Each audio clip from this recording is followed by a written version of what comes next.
जनसंवाद खबर में आपका स्वागत। घोसी विधानसभा क्षेत्र के कई इलाकों में मौसम का बदला मिजाज, दिन में दिखा रात्रि का नजारा, ठनका गिरने से किसान के पूंज में लगी आग। दरअसल घोसी विधानसभा क्षेत्र के कई इलाकों में मौसम के बदले मिजाज के कारण दिन में ही रात्रि का नजारा लोगों को देखने को मिला। कुछ देर को लेकर पूरे इलाके में अंधेरा सा छा गया और तेज गर्जना के साथ हुए वज्रपात में लोदीपुर गांव के एक किसान के पूंज में आग लग गई, जिसे पूरा पूंज धू धू कर जल गया। तेज हवा के कारण आग की लपटें इतनी तेज थी कि लोगों को दिवाली का नज़ारा देखने को मिला।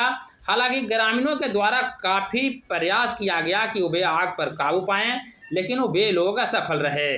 बाद में दमकल विभाग की गाड़ी घटनास्थल पर पहुंचकर आग पर काबू पाया। इस अगलगी की घटना में किसान मुन्ना यादव का काफ़ी नुकसान पहुंचा है।